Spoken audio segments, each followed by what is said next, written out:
What's up, you guys? I've got a different kind of video today. This one mainly updating you guys on this game being developed called ANANTA. If you guys don't know what ANANTA is, then allow me. ANANTA is a free-to-play gacha game being developed by Naked Rain and is being published by NetEase Games. I don't have much to say about Naked Rain, but Jesus, do you think you could be any more on the nose than that? However, NetEase, on the other hand, I sort of know, seeing as they've also developed and published Marvel Rivals. Anyways, so some background on NetEase. They are a Chinese company that develops video games and other technologies. Going back to point, it seems that ANANTA has changed literally everything from how it used to be. If you didn't know, before ANANTA much looked like your run-of-the-mill Genshin Impact clone, aside from it having actual vehicles and real interactive NPCs, as well as interior environments that don't require some loading screen, and a bunch of GTA-like qualities, but it did mostly feel fresh and new and all. The trailer looked decent, that's what I'll say. The characters and all had a unique-ish art style. However, the main takeaways I had with the MCs, the main characters, is that they looked incredibly similar to Star Rail's MCs, and of course it was the whole girl or boy shtick like all the other gacha usually do when it comes to being one of the bigger ones of the few. So what did ANANTA change that makes it so drastically different now? You might be asking yourself, and I will tell you, but I feel the best way is to provide you with some clips of what's going on. With that in mind, I have several examples to show you, so don't go anywhere, or else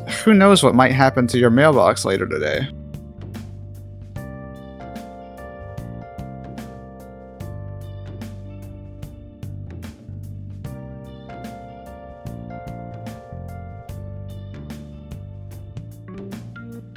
So if you couldn't tell based on this first clip, we literally have Yakuza gameplay in our anime gacha game, which, you know, despite how completely obvious it is, it was really fucking cool to see it was part of this game because I absolutely loved the way Yakuza and other brawlers play, like Batman Arkham and such. It was so fucking cool seeing that. So admittedly, I am hyped despite appearances. Let's move on to the next clip. Are you talking to me or hosting a block party?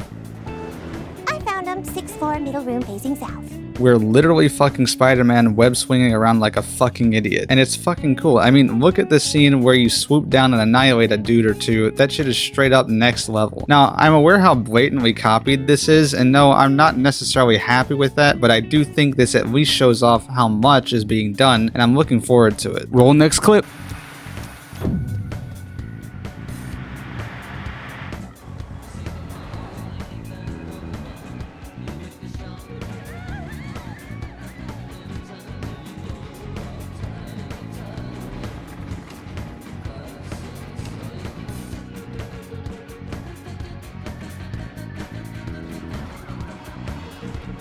From that clip, it is undoubtedly GTA fucking 5, and we've got several things here that just outright prove it, such as the scene of jumping out the window here, or this one where they've got a whole ass weapon wheel. How about the fact that we have a stylized mini-map that's basically the exact same as GTA 5? Ringing any bells now? I'm sure it is, and as I said before, I do think this is cool, but I'm hoping it's all executed better. This here's the last clip I'll show you guys.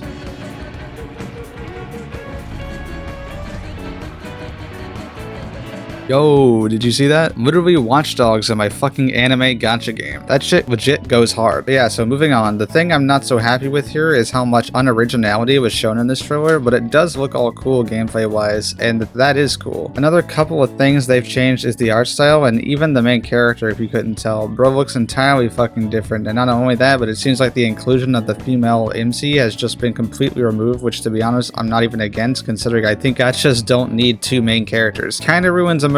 Not that these fucking games had much of that in the first place, but still. Also, another thing I'd like to talk about is apparently this game is not going to have character gacha. If you couldn't tell earlier, you can also put on clothes for your characters, wear different clothes, and even do different stylizations with each of the characters. And honestly, that's a big thing that doesn't really happen in any other gacha game. This would be a new thing, and that's pretty cool. Not to mention you get to have different vehicles and stuff too. Apparently a bunch of that is what's going to be part of the monetization practice, but character gacha is not going to be in this game, so that means you also can obtain every character just by playing the game, and that's pretty fucking cool, to be honest. Now, something that's a bit of a concern to a lot of people is that this game seems to not have much of its own personality. As you can tell by the fact that it's so many game references and in literal exact same mechanics as other games, which can seem so on the nose it's hard to put any real talent to the value, especially when the game sometimes seems like it straight up copied certain scenes from certain games. Not to mention that it could be an absolute catastrophe for copyright reasons, because game companies apparently can copyright game mechanics, but not that any of the things ANANTA chose to take are in question. Another slightly concerning thing is that although you are able to unlock all the game's characters without Gacha, not only will that mean there probably won't be new characters than the ones we have, but it also probably means that this game won't last long as an online service game. If you don't know, allow me to refresh your memory. Some time ago, the Tribe 9 Gacha game came out this year and only lasted about 3 months before EOS. That means end of online services. It's another way of saying the game is over. Although it's still available until November, the game itself has not received any content updates and will not be receiving any more. The reason this happened is because the game was mismanaged monetization-wise. Not only that, but was also expecting a very niche audience to actually spend money when they should know that if they gave out too much compensation, there was no need to ever spend, making the game not have any fundings for further completion. So unless ANANTA figures out something more substantial, it's going to die in probably less time than even Tribe 9 did, unless NetEase decides to keep funding it at a literal loss. Now then, that's basically all I had to say, but yeah, a fucking lot has changed, so let me know in the comments below what you think about this, and as always, hope you liked this video. If you did, please remember to leave a like and comment, and I'll see you in the next one.